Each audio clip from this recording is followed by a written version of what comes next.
Bienvenue si vous nous rejoignez sur LCI jusqu'à 15 h. Nous ouvrons une large page consacrée à la guerre en Ukraine, 88e jour du conflit, et des messages alarmants en provenance du Donbass où l'inquiétude règne même chez Volodymyr Zelensky. L'Ukraine, terrain des renseignements et même d'économie avec l'enveloppe déboursée par l'Amérique, c'est sûr, ça a été signé par Joe Biden, d'une valeur de 40 milliards de dollars. On en parle avec nos reporters sur le terrain, nos experts en plateau, et sur ce plateau nous retrouvons justement Lilia Boachchouk. Bonjour, on va dire ça, bonjour. Vous êtes expatrié en France depuis 20 ans d'origine ukrainienne. Également François Bernard Huyghe, bonjour. Vous êtes directeur de recherche à l'IRIS. Pierre Laurin, bonjour, journaliste, écrivain, spécialiste de l'URSS, du monde post-soviétique et de la Russie. Également Jérôme Poirot, bonjour, ancien adjoint du coordinateur national du renseignement, et votre nouveau livre qui est sorti tout juste jeudi, donc c'est tout frais. Voilà, le renseignement français en 100 dates. On va bien avoir besoin de vos lumières. Aujourd'hui notamment pour décrypter cette guerre de l'ombre qui prend vraiment beaucoup d'importance en ce moment sur le terrain. Donc depuis 2 semaines maintenant, on vous fait vivre heure par heure ce qu'il se passe, et notamment tous les regards se portent sur l'est de l'Ukraine, la région du Donbass, où les combats se font véritablement de plus en plus violents depuis quelques jours. On assiste donc à une contre-offensive russe, et le message, cette nuit, de Volodymyr Zelensky confirme une situation difficile. On l'écoute. La situation dans le Donbass est extrêmement difficile. Comme les jours précédents, l'armée russe tente d'attaquer Sloviansk et Severodonetsk. Les forces armées ukrainiennes freinent cette offensive chaque jour, et nos défenseurs repoussent ces plans offensifs de la Russie. C'est une contribution concrète à l'approche du jour principal, le jour tant convoité que nous attendons tous avec impatience et pour lequel nous nous battons, le jour de la victoire. Voilà, situation très difficile, explique le président ukrainien. Et c'est ce qu'on va voir d'ailleurs sur place avec notre envoyé spécial, juste à côté du Donbass, puisqu'après la prise de Mariupol dans le sud-est, les forces russes donc désormais concentrent leur attaque dans le centre du Donbass, notamment vers Kramatorsk. Et vous allez le voir notamment dans ce sujet de Florian Lizière, il se trouve à Bakhmut, c'est à quelques kilomètres de Kramatorsk. On regarde. Le front ne bouge pas trop, sauf à une dizaine de kilomètres d'ici, autour du village de Popasna, où les Russes auraient visiblement réussi à percer. En tout cas, ils ont réussi à avancer de quelques kilomètres sur des lignes de front qui ne bougeaient pas depuis le début de la guerre. Et quand je parle de la guerre, je parle de celle de 2014. Vous voyez donc cette percée qui inquiète beaucoup les forces ukrainiennes ici, accompagnée de très nombreux bombardements. On en voit le résultat dans l'entrepôt où on se trouve avec Jérôme Marcantetti. Les Russes sont en train d'avancer. On nous signale des combats à l'arme légère, des combats de blindés. Une dizaine dans le secteur aurait été détruit la nuit dernière, d'après l'armée ukrainienne, qui aurait dans toute la zone repoussé environ 9 assauts. Difficile de vous dire exactement où se situe le front pour l'instant. Ce qui est sûr, c'est qu'on entend encore ce matin de très nombreux bombardements tout autour de nous.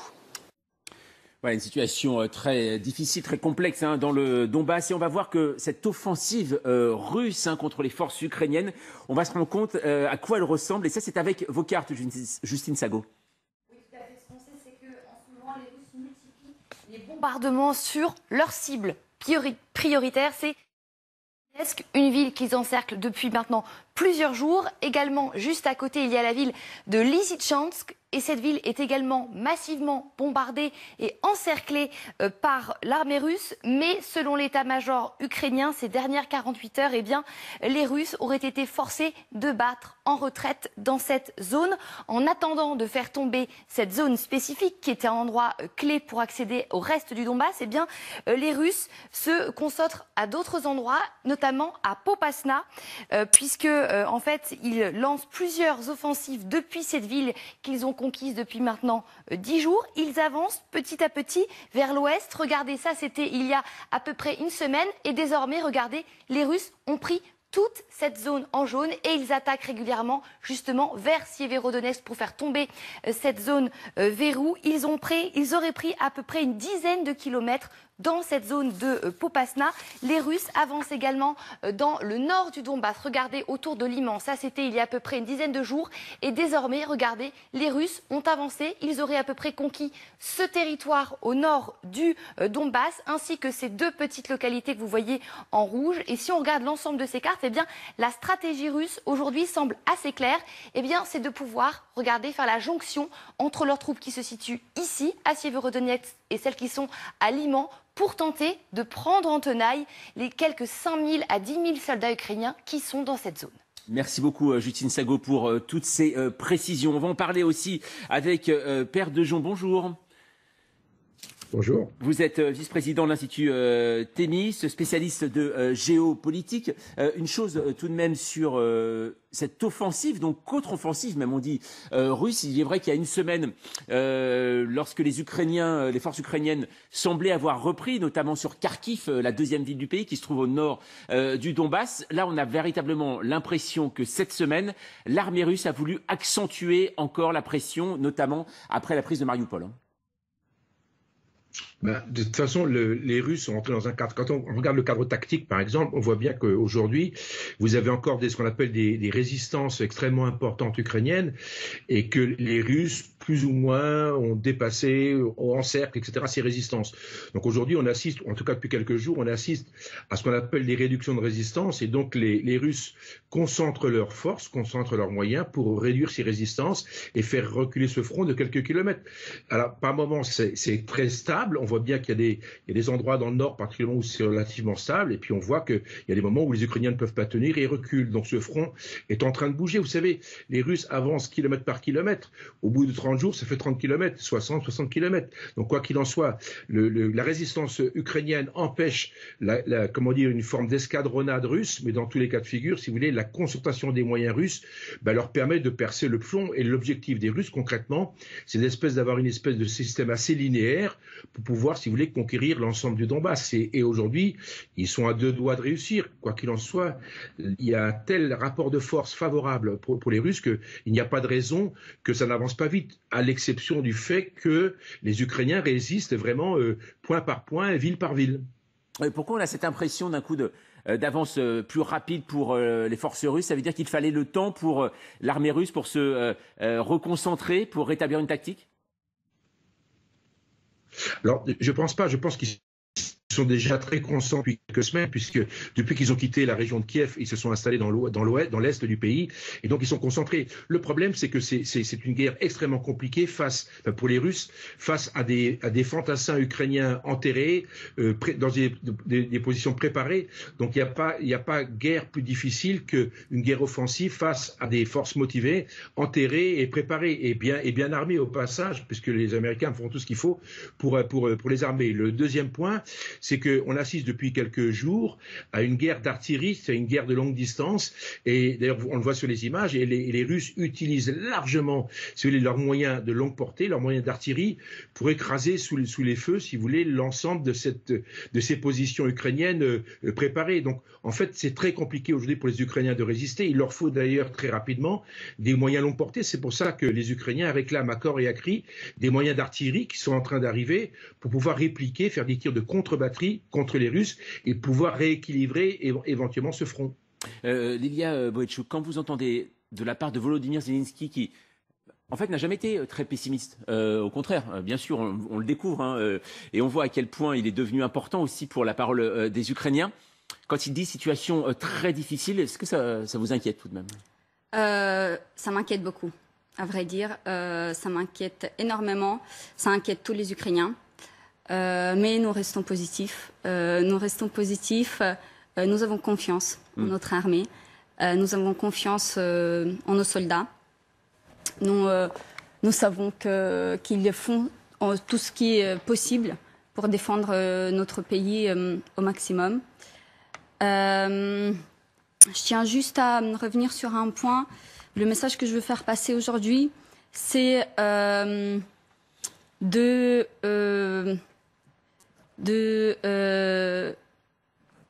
dire à tous les citoyens français responsables de se mobiliser, d'être en solidarité avec le peuple ukrainien, de participer chacun à son niveau à aider les Ukrainiens, à aider les réfugiés qui arrivent sur le territoire français, en les hébergeant, en les aidant dans les démarches administratives, en faisant tout leur possible pour les accueillir au mieux, parce qu'ils reviennent de loin, ils reviennent de l'enfer. François Bernard-Huy, quand on voit aujourd'hui, c'est vrai que la situation dans le Donbass a changé énormément, oui. Ça a véritablement évolué, on le voit. Et même Volodymyr Zelensky, alors forcément, il y a aussi la communication de la part du président ukrainien qui est assez étonnant à ce niveau-là depuis le début du commencement du conflit. Là, tout de même, on sent qu'ils attendent en effet ces armes pour pouvoir s'affronter directement, véritablement. La communication de Zelensky a toujours été triomphaliste, et s'est toujours adressé aux Occidentaux, aidez-nous davantage, nous défendons vos valeurs, nous luttons, etc. Mais c'est vrai que le ton change un petit peu, d'une part par la reconnaissance que une semaine environ après le moment où on proclamait que les Russes avaient échoué à Kharkiv et que les Ukrainiens allaient quasiment franchir la frontière russe, leur stratégie de regrouper leurs forces pour pousser plus bas dans le Donbass ne semble pas inefficace, même si ça se fait par duel d'artillerie. Et maintenant, on voit des tranchées, comme en 14-18. C'est quand même un spectacle que je ne m'attendais pas à voir de mon vivant. Donc c'est une avancée lente. Il y a un autre facteur qui me paraît important, c'est que finalement, Mariupol est tombé. Enfin, le problème d'Azovstal semble être à peu près résolu, et on se dirige vers un échange de prisonniers. C'est ça. Alors on va en parler. On en parlera, mais ça me paraît un changement énorme dans les rapports diplomatiques et stratégiques. Pierre Laurin, quand vous voyez en effet ce Donbass, ce fameux Donbass dont on parle depuis le début, on se rend compte donc que c'est devenu la priorité, et là les forces russes le montrent bien véritablement. Aussi, on a vu dans différents reportages, on voit qu'il y a une guerre militaire et puis il y a une guerre culturelle aussi. D'imposer véritablement aujourd'hui le rouble, par exemple, le russe dans beaucoup de localités qui parlaient déjà, mais une culture aussi, que ça soit plus ukrainien que ce soit russe, quoi. Mais le problème, c'est que le Donbass a toujours été russophone. C'est-à-dire que si aujourd'hui on impose le russe, c'est parce que l'ukrainien a été imposé à des populations qui ne le voulaient pas. Et ça, c'est tout le problème de la guerre de 2014. C'est-à-dire que pendant des années, la situation a été bloquée et personne ne pouvait avancer ni dans un sens ni dans un autre parce que les accords de Minsk n'étaient pas appliqués. Les accords de Minsk prévoyaient justement l'autonomie, en particulier linguistique, du Donbass. En même temps, Pierre Laurin, c'est vrai qu'on se rend compte aussi, c'est que c'est pas parce qu'on est russophone qu'on soutient forcément Vladimir Poutine. Bien entendu. Il y a beaucoup de Russes qui contestent Vladimir Poutine à l'intérieur des frontières de la Russie. Mais cela ne signifie pas pour autant que ces gens du Donbass vont plébisciter le gouvernement de Kiev. Bien sûr. C'est-à-dire que l'inverse est vrai. C'est vraiment extrêmement compliqué. Et il faut se garder de schématiser. Ce ne sont pas les Russes qui imposent la culture russe dans le Donbass, puisque dans le Donbass, ça a toujours été la culture russe. Mais d'un autre côté, cela appartenait à l'Ukraine, et donc il est normal que les Ukrainiens veulent également implanter leur culture. Mais tout ça, c'était destiné à se régler par des accords d'autonomie, qui n'ont pas été respectés, particulièrement par le pouvoir ukrainien. Alors, Jérôme Poirot, dans un instant, on parlera de cette enveloppe de 40 milliards débloquée par les Américains, mais juste avant, sur cette aide, on l'a vu tout à l'heure dans le sujet, elle est demandée, cette aide, encore une nouvelle fois, militaire. Aujourd'hui, on se rend compte à quel point, finalement, ça s'use vite aussi, les armes. Oui, une guerre d'une telle intensité est extrêmement consommatrice de matériel, de munitions, de toutes sortes, on le voit notamment, les pertes des blindés russes, c'est très spectaculaire, et en hommes, bien entendu. Mais il y a quelque chose qui est très intéressant, je trouve, parce que beaucoup de choses sont dites, à la fois par la partie ukrainienne et puis par les Occidentaux, les Américains notamment. Il y a un blackout total sur la question de savoir quels sont précisément les armements occidentaux qui sont utilisés et quels résultats donnent-ils. Je pense que les Américains, comme les Britanniques, ont compris que peut-être il y avait eu quelques excès de communication ces dernières semaines dans ce domaine-là. Et les Ukrainiens, évidemment, ont consigne absolue de ne pas en parler. Donc, on parlait de canons anti-chars beaucoup au début. Oui, oui, bien sûr. On sait que, par exemple, les canons César vont arriver, mais au début, c'était beaucoup d'armements en fait, portatifs, anti-chars et anti-aériens.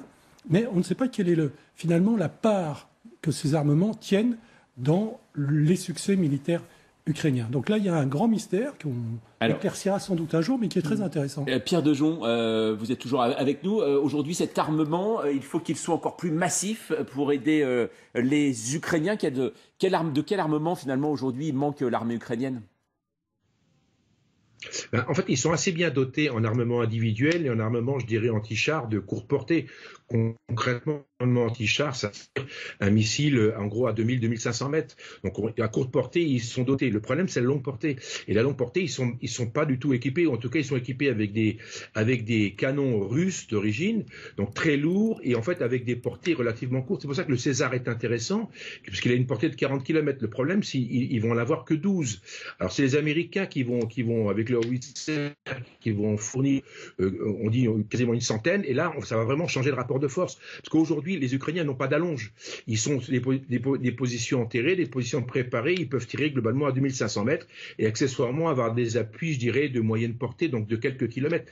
Il leur faut impérativement pouvoir détecter, et ça, ils le détectent, le départ des missiles, le départ des coups, si vous voulez, du côté russe, et pouvoir faire des tirs de contre-batterie, et pouvoir contrebalancer, si vous voulez, l'effet de cette arme, qui est en fait une arme totalement importante dans ce conflit, comme depuis toujours, si vous voulez. Et l'artillerie, il faut contrebalancer la capacité de l'artillerie russe par des tirs de contre-batterie, ou éventuellement l'aviation, mais aujourd'hui, le ciel est totalement, enfin, en tout cas, en grande partie dominé par les Russes. Donc, il leur faut impérativement des moyens lourds. Et puis, il leur faut des moyens de renseignement que les Occidentaux, l'OTAN leur fournit largement, j'imagine, parce qu'il faut savoir où se positionnent les forces russes, où se positionnent les batteries d'artillerie, où se positionnent les avions qui vont éventuellement tirer des missiles, etc. Donc, on voit bien qu'il y a une densité d'informations, et tout ça, c'est très compliqué. C'est que l'armée ukrainienne est une armée de combat, une armée motivée, mais il lui manque peut-être encore cette petite partie, je dirais, stratégique, qui lui permet en fait de faire de la coordination de l'ensemble des moyens sur l'ensemble du territoire ukrainien.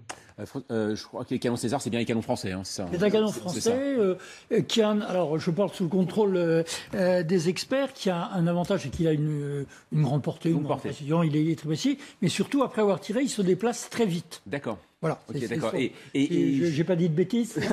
Juste un point, parce qu'après on va aller voir justement comment ça se passe côté de l'armée russe. Un point tout de même, la bataille des airs.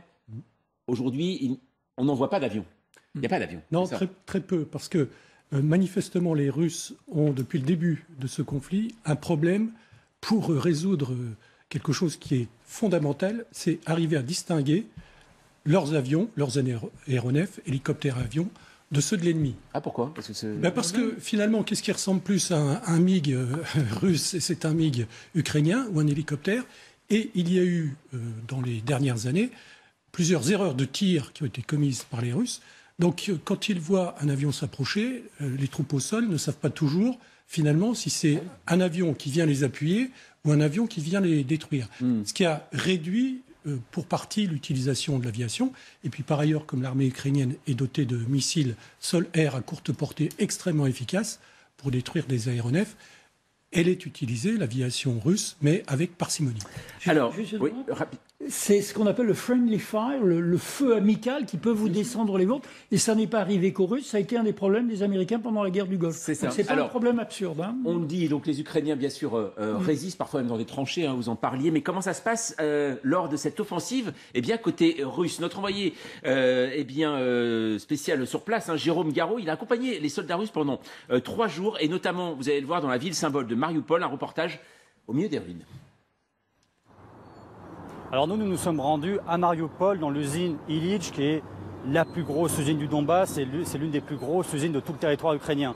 C'est très compliqué de se rendre de ces endroits, et c'est bien parce qu'on était embarqué avec l'armée russe qu'on a pu s'y rendre et descendre dans les tunnels dont on parle tant. Ça, c'était intéressant. On voit comment sont bâtis ces abris qui datent de l'Union soviétique. On voit les portes blindées, c'est très épais, on dirait vraiment des portes de coffre-fort de banque. Et puis on voit ce qu'il y a à l'intérieur de ces sous-sols. Là, c'est un petit peu la parole de l'armée russe. Les soldats vous disent, regardez, on a trouvé les lieux comme ça. On vous montre des insignes nazis, des brassards avec des croix gammées, des insignes du régiment Azov qui s'est battu dans ces tunnels comme il s'est battu dans les tunnels de l'usine Azovstal. Et on vous montre aussi les armes de fabrication étrangère. Là, c'était un lance-missile américain. C'est pas très nouveau. Il y a un mois, on était plus au nord dans le Donbass et on nous avait déjà montré des armes fournies par la Grande-Bretagne ou par la Suède. C'est pas un scoop. L'Occident reconnaît livrer des armes à l'Ukraine. Mais pour les Russes, c'est toujours important de nous dire, regardez, cet ennemi ukrainien que nous combattons, il est financé et armé par notre adversaire d'hier, c'est-à-dire l'Amérique. Voilà, Jérôme Garraud, Pierre-Laurent, on le voit aussi, il y a cette idée, comme vient de nous l'expliquer Jérôme Garraud, la semaine dernière, quand le ministre russe des Affaires étrangères, Sergueï Lavrov, parlait d'une guerre, en fait, ce n'est pas lui qui, c'est pas la Russie qui attaque l'Ukraine, c'est la Russie qui est attaquée par l'Occident. On le voit, besoin aussi de montrer à des journalistes, de dire regardez, vous armez, on va vous montrer, nous sommes presque en guerre contre vous. C'est aussi dans le discours, ça, aujourd'hui, du Kremlin? Oui, je crois que d'une certaine manière, c'est relativement légitime. Si vous avez des pays qui arment votre ennemi, logiquement, vous pouvez même aller jusqu'à les traiter de co-belligérants, ce qu'ils se gardent bien de faire. Il ne s'agit pas de jeter de l'huile sur le feu. D'ailleurs, lorsque des rapports américains ont été dévoilés à la presse, selon lesquels le renseignement américain avait permis d'éliminer un certain nombre de généraux russes ou de couler le croiseur Moskva, la Russie s'est bien gardée de mettre l'accent sur cela en disant « Regardez comme ils sont méchants, ce sont eux qui nous attaquent ». Là, il s'agit, on touche à la limite, c'est-à-dire la limite à ne pas franchir, c'est celle qui risquerait de dégénérer dans un conflit beaucoup plus étendu. Donc on accuse effectivement les Occidents de fournir des armes, d'être dans la connivence avec les Ukrainiens, mais ils ne vont pas au-delà. Non, effectivement, guerre est un mot sacré. Bien sûr. Je veux dire, c'est une relation anthropologique qui a quelques millénaires, et quand vous dites « je suis en guerre avec quelqu'un », c'est un changement total, ça implique la loi martiale, ça implique la possibilité de se tuer légitimement, entre guillemets, des gens. Donc, il me semble qu'effectivement, les autorités russes font très attention avec cette ligne rouge en disant « vous êtes sur le point d'entrer dans la belligérance, vous les aidez », mais évidemment, on ne rentre pas dans la déclaration de guerre, alors que de l'autre côté, Biden n'hésite pas à parler de génocide, de boucher. C'est pas le seul, d'ailleurs. C'est assez asymétrique, oui. Lilia Boïtchouk, justement, sur ce sujet, c'est vrai que l'Occident fournit des armes, beaucoup d'armes, de l'argent. Alors, officiellement, nous ne sommes pas belligérants, nous ne sommes pas dans ce conflit, et nous le sommes en même temps. C'est ça qui est un peu... Comment vous le voyez, justement, je me permets juste de revenir à ce sujet. J'ai envie de dire, n'échangeons pas les rôles.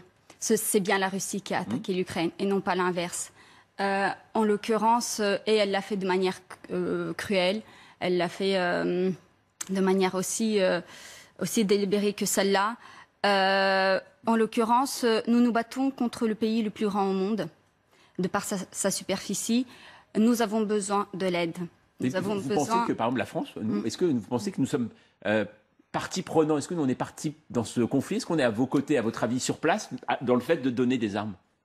Exactement, c'est une manière d'aider les Ukrainiens à défendre les libertés qui sont chères pour les Européens également, telles que les valeurs de liberté, de démocratie, de souveraineté, de paix.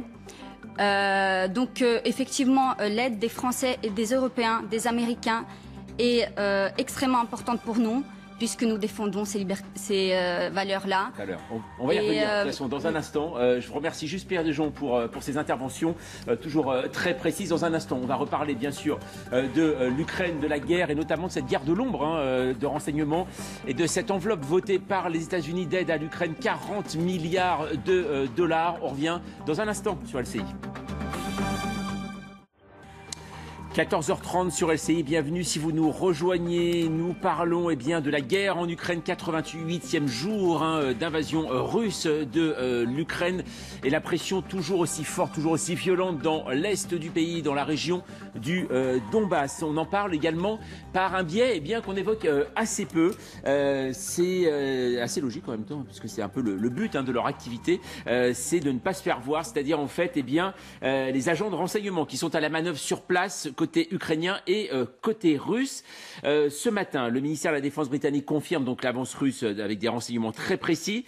Alors la guerre en Ukraine est-elle une guerre de renseignement? On va voir ça notamment avec vous, Jérôme Poirot, vous êtes ancien adjoint du coordinateur national du renseignement. Est-ce qu'on peut dire que voilà, en Ukraine, c'est véritablement une guerre, on dit qu'il y a une guerre de l'ombre ou pas actuellement? Bien sûr.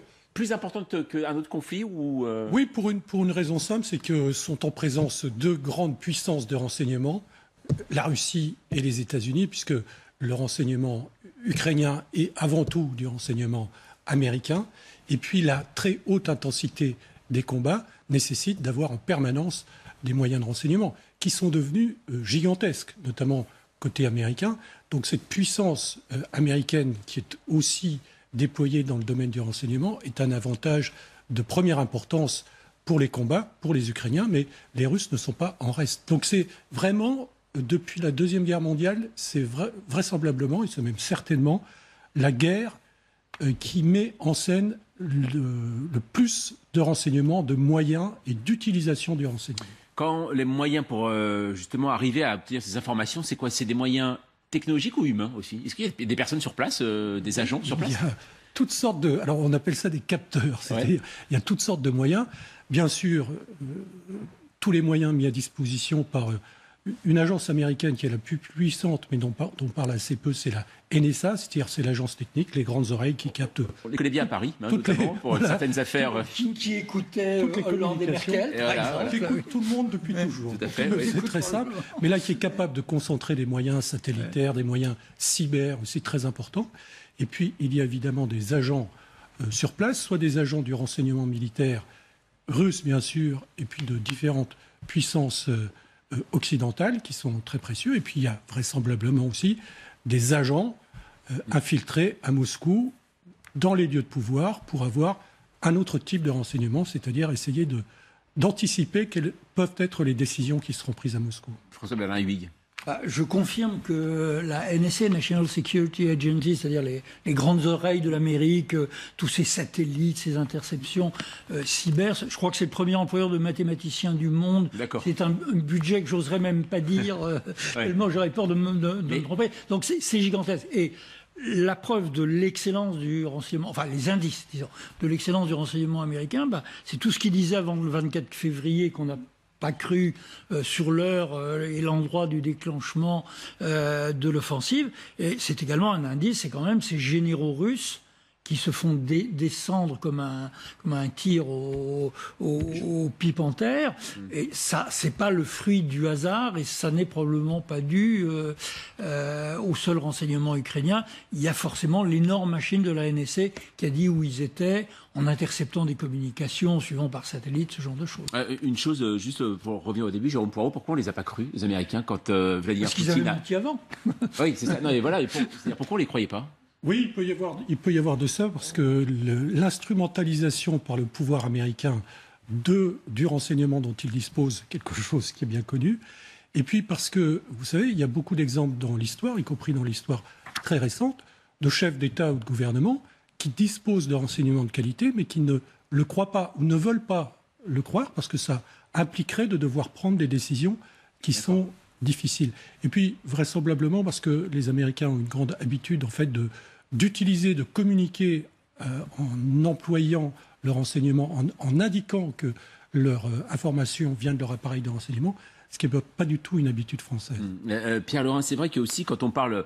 on va dire, je vais dire le mot, pas renseignement, mais espionnage à un moment, bien sûr, puisqu'on l'évoque toujours comme ça. La Russie, l'URSS et de nouveau la Russie, c'est une grande patrie, véritablement, il y a une école, véritablement du renseignement. Aujourd'hui, on les a un peu mis en cause. Tout de même lors de ce conflit en Ukraine, en se disant voilà que l'armée finalement qu'aurait pu imaginer une guerre éclair, ça n'a pas été parce qu'il aurait pu y avoir des failles. Oui. C'est-à-dire que aujourd'hui c'est un service si puissant qu'il n'est plus trop. Aujourd'hui, le renseignement... Non, je pense qu'il a été victime de la fin de l'Union soviétique. Déjà vers la fin, dans les années 80, l'espionnage soviétique n'était pas ce qu'il était précédemment, à cause essentiellement du pantouflage et du clientélisme. D'accord. Et les meilleurs agents de renseignement, en 90-91, ont fui le KGB pour aller dans le domaine privé et offrir leurs services à des entreprises privées, le renseignement économique, etc. Et c'était vraiment les meilleurs. D'accord. Donc, ce sont les Brels qui sont restés. D'accord. Mais bon, le FSB a récupéré, bien entendu, des éléments et a constitué, aussi bien dans le domaine de la police intérieure, de la police fédérale, que dans les services de renseignement, des gens de valeur. Simplement, ce qui s'est passé là, en Ukraine, c'est que c'était un département spécifique du FSB, le 5e service, qui était chargé de préparer les renseignements, de préparer éventuellement des groupes pro-russes qui pouvaient intervenir en faveur de l'intervention de l'armée russe. Et ce service a complètement failli, à tel point que son directeur, qui était un général d'armée très proche de Poutine d'ailleurs, qui s'appelle Sergei Bieseda, s'est retrouvé momentanément en prison pendant quelques semaines avant d'être exfiltré de la prison, remis par intérim à la tête du service, mais en revanche le service, elle a été complètement éliminée de la carte de l'Ukraine et maintenant c'est le GRU, les services de renseignement militaire, qui s'occupe de centraliser le renseignement sur l'Ukraine. Et c'est peut-être pour cela que les choses vont un peu mieux. Jean-Paul. Oui, les services de renseignement, c'est aussi un bouc émissaire facile. Oui. Quand il y a quelque chose qui dysfonctionne, notamment dans des opérations militaires comme ça, c'est très facile de trouver ce coupable. Ce qui ne veut pas dire, je suis d'accord bien sûr avec ce que vous avez dit, ce qui ne veut pas dire que le renseignement russe est parfait, loin de là. Mais il faut aussi avoir en tête que les services de renseignement, ils font ce qu'on leur demande. Et donc ce sont les responsables politiques, en l'espèce le gouvernement russe, Vladimir Poutine, qui donnent des instructions précises sur le renseignement qui doit être trouvé. Donc c'est un élément très important aussi. Les services de renseignement ne peuvent chercher que ce qu'on leur demande de chercher. À ceci près que dans ce cas spécifique, il y a eu, je crois, une autodésinformation, parce que les agents de terrain remontaient des informations concrètes et vraisemblablement justifiées, et progressivement, au fur et à mesure que la hiérarchie montait, eh bien, le message était édulcoré. Non, je suis tout à fait. Enfin, je suis pas du tout spécialisé en renseignement. Je suis tout à fait d'accord avec cette thèse dont on trouve des exemples historiques. L'un, c'est, alors, on en parlait hors antenne, c'est Staline ne croyant pas que Hitler allait se retourner contre lui, et voilà, alors qu'il y avait des indices très probants. Et l'autre, c'est le Vietnam, c'est les fameux papiers du Pentagone, sur lesquels Hannah Arendt a écrit un texte très important, où on voit que la base travaillait bien au Vietnam, disait le Viet Cong avance, on n'est pas populaire, la population ne nous soutient pas, on va pas y arriver. Et plus ça montait jusqu'à la tête, jusqu'à la Maison Blanche, plus la version était édulcorée pour dire qu'on allait vers la victoire. Donc c'est pas un phénomène nouveau. Alors on va voir là, justement le rôle aussi de la France, parce qu'on parle, c'est vrai qu'on parle des Américains, on parle des Russes, mais alors la France, peut-être que nous serions dans cette guerre de l'ombre. On en parle sans avoir toutes les informations, bien sûr, mais hier, le président ukrainien a évoqué la France concernant le sort des soldats ukrainiens de l'usine Azovstal qui se sont rendus à l'armée russe. On l'écoute. Alors, on me dit que ce n'est pas... Voilà, on va pas l'avoir. Alors, on va d'abord écouter sur LCI donc Didier François, journaliste des questions de défense, qui a confirmé donc le rôle de la France sur LCI. Effectivement, des pays qui, depuis le départ, dont la France, ont été à la manœuvre, en tout cas, pour essayer de faire en sorte que ces négociations avancent et aboutissent. De manière extrêmement discrète. La Turquie l'a aussi fait, parce qu'il y a effectivement deux présidents qui continuent à parler avec le président Poutine. Et donc, l'idée de départ a été d'ailleurs montée aussi de remettre l'ONU dans l'affaire, et particulièrement avec l'accord des membres de tous les autres membres du Conseil de sécurité. C'est pour ça que le secrétaire général Guterres était allé à Moscou, commençait à discuter, à demander son accord à Vladimir Poutine pour ces négociations, puis est allé à Kiev. Et le plan était de passer en 3 phases. Première phase, sortie des civils. Deuxième phase, sortie des blessés. Enfin, des soldats, des combattants. Voilà, donc ça c'est hier, donc Didier François, on va voir la phrase prononcée par Volodymyr Zelensky. Les troupes russes ont trouvé une façon pour que ces personnes sortent vivantes de l'usine Azovstal. Il parle des soldats ukrainiens. Elles seront ramenées à la maison. Des discussions ont lieu avec la France, la Turquie et la Suisse concernant le sort de Mariupol. Jérôme Poirot, la France donc très investi donc, dans ces négociations entre Russes et Ukrainiens? Oui, bien sûr, mais la France ou les autorités françaises sont assez discrètes. Là, c'est le président ukrainien qui dévoile cela. Ça n'est pas étonnant que la France soit très active. Et pourquoi, justement? Parce qu'on voit la Turquie, on voit Recep Tayyip Erdogan, éventuellement la Suisse en effet paye une autre, mais là, pourquoi là? Parce que la France demeure quand même une grande puissance mondiale. Elle a toujours joué un rôle très important sur la scène internationale, quels que soient les conflits, où que ça soit dans le monde. Et là, on l'a vu quand même depuis le début de la guerre, le président de la République est très impliqué. Il a eu et il continuera à avoir des conversations avec Vladimir Poutine. Donc il est normal que les autres échelons, les diplomates, voire quand c'est nécessaire les services de renseignement français, qui, comme tous les services de renseignement, ont aussi pour mission de faire de la diplomatie parallèle, ou plus exactement de faire de la diplomatie quand les diplomates ne peuvent plus dire un certain nombre de choses. Donc François-Bernard Huyghe, parler à Vladimir Poutine, ça servirait à ça, là?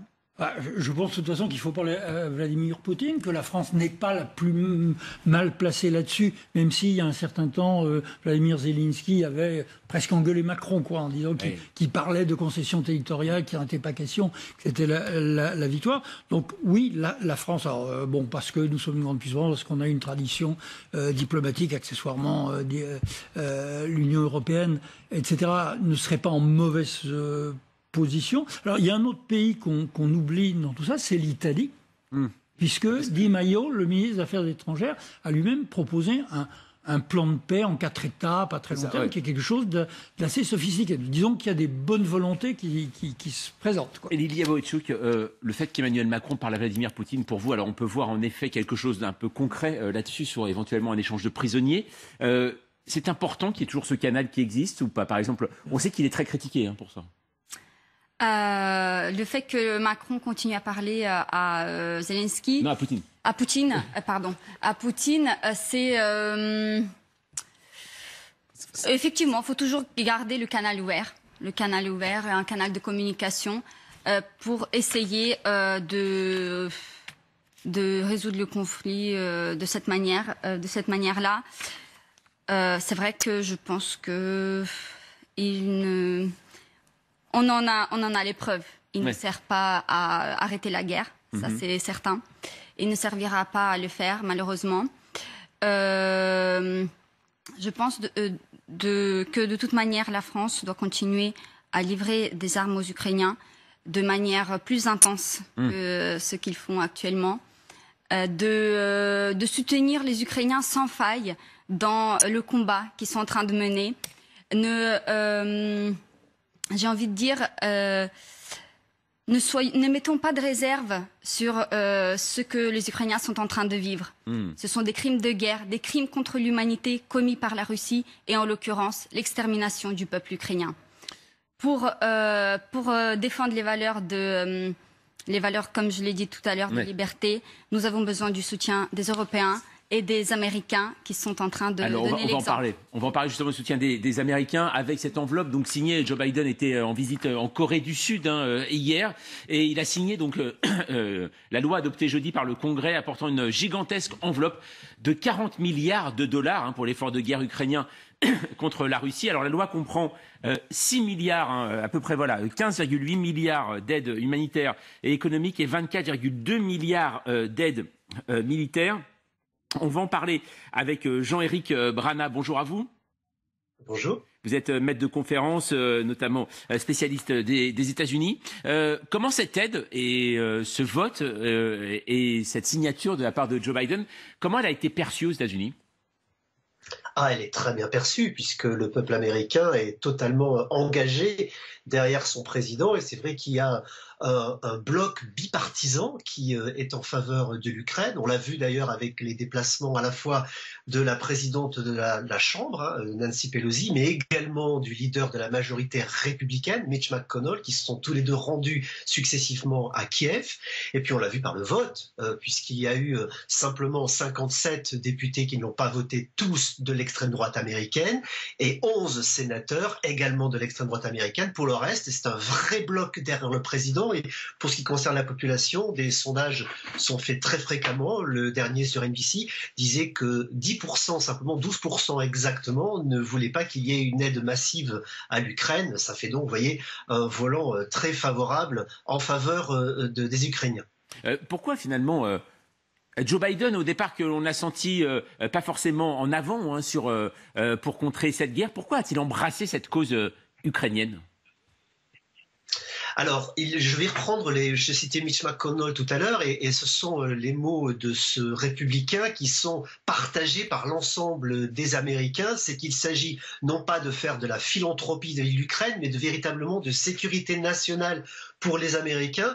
Alors là, il faut élargir un petit peu le focus, et vous avez des gens sur le plateau qui pourront commenter ça très tranquillement, mais il s'agit dans le monde de la place des Américains à restaurer, puisque après 4 ans d'année Trump, c'est vrai que l'image des États-Unis avait été écornée, qu'il y avait la peur de la possibilité d'un dirigeant illibéral, et désormais, les Américains veulent montrer qu'ils sont présents et très présents auprès de leurs alliés. On pense notamment, alors du côté de l'Inde, il y a le Cachemire qui pose un petit problème, et du côté de la Chine, il y a Taïwan. Pour toutes les nations du monde, il faut montrer que les Américains sont très fermement proches de leurs alliés, à un moment où Joe Biden est actuellement en Asie. Il faut quand même le signaler pour montrer cet engagement des Américains pour la zone Indo-Pacifique. Il va d'ailleurs tout à l'heure proposer un plan pour cette région, et c'est ça la véritable raison de l'aide à l'Ukraine. Mais il y a aussi la défense des libertés qui est chère à Joe Biden. Il avait dit dès le départ, les démocraties sont en danger parce que les autocraties gagnent du terrain, et il faut aussi là défendre les libertés. C'est un vieux thème cher aux Américains. Jean-Éric Brana, on peut aussi penser par hasard, en novembre, il y a des élections aux États-Unis. Est-ce que ce genre de causes peuvent aider Joe Biden, qui actuellement est un peu en difficulté dans les sondages électoraux, notamment les démocrates? Est-ce que c'est quelque chose qui va compter, d'après vous? Eh bien, figurez-vous que pas du tout. Peut-être parce que le soutien est bipartisan, mais la cote de Joe Biden, qui était depuis le mois d'avril dernier à 42%, est aujourd'hui à 42%. Ça n'a pas du tout bougé d'un iota. Et la guerre en Ukraine n'y a rien fait. C'est pas quelque chose qui va faire bouger les Américains. Aujourd'hui, c'est l'inflation qui les fait bouger. C'est le contexte économique d'abord, et ensuite des questions très locales qui concerne chaque région de façon différenciée, mais pas du tout la guerre en Ukraine, même si je le disais, il y a une grande unanimité. On pourrait penser que tout le monde est derrière le président. La différence, c'est que le pays n'est pas en guerre. Donc il n'y a pas cet effet de ralliement derrière le chef ou derrière le drapeau, comme on peut l'avoir dans un pays en guerre. Là, évidemment, s'il y avait cet état de guerre, ça changerait totalement, et les Américains seraient comme un seul homme derrière le président, mais on n'en est pas là. Merci Jean-Éric Brana pour toutes ces précisions. François Bernard-Hugues. Oui, Jean-Éric Brana avait raison. C'est pas parce que vous êtes considéré comme le leader du monde occidental ou que vous participez à une guerre très populaire que vous êtes réélu. La preuve, Bush perd. Oui, bien sûr. Oui. À qui on avait rappelé, it's the economy stupid. Oui, bien sûr. C'est l'économie crétin. Donc ça, c'est pas un phénomène nouveau. En revanche, que Biden retire les avantages de cette guerre qu'on appelle une guerre par proxy, c'est-à-dire une guerre qu'on fait mener par ses alliés sans perdre un homme ou risquer grand-chose, c'est réaffirmer son leadership occidental, peut-être envoyer un petit message à la Chine et rentrer dans un processus également, je dirais, de leadership économique. Quand on sort 40 milliards, c'est qu'on en attend quelque chose. Alors, oui, le problème, c'est que le sénateur Rand Paul, qui la semaine dernière s'était opposé aux 40 milliards, a déclaré, après le vote de cette somme colossale, que les États-Unis seraient obligés de l'emprunter à la Chine pour pouvoir la payer. Et ça relativise un peu l'effet de manche. Mais surtout, ce qui est très important, c'est que là, on citait deux endroits où il risque de se produire des problèmes, le Cachemire et Taïwan. Or, les deux, c'est la Chine. La Chine contre l'Inde d'un côté, la Chine contre Taïwan et les États-Unis de l'autre. Oui. Mais il est très difficile pour l'Inde aujourd'hui de se dégager de ces contrats d'armement avec la Russie pour en signer d'autres avec les États-Unis. Et d'ailleurs, ils n'en ont pas du tout l'intention. Mais un mot tout de même, Jérôme Poirot, on revient sur ce montant qui est quand même extrêmement impressionnant, 40 milliards. Alors Jean-Marie Brana en parlait en effet, le retour de la puissance américaine. Je rappelle le G7 et 7 plus gros pays du monde, c'est 20 milliards de dollars pour l'Ukraine. L'Union européenne, c'est 9 milliards. Là, les États-Unis, c'est 40 milliards. On voit clairement qu'il y a aussi une volonté de Joe Biden d'imposer la puissance américaine face à ses alliés, face aux autres. D'abord, d'affaiblir l'Union européenne. L'Union européenne a trois adversaires principaux, les États-Unis, la Chine, la Russie.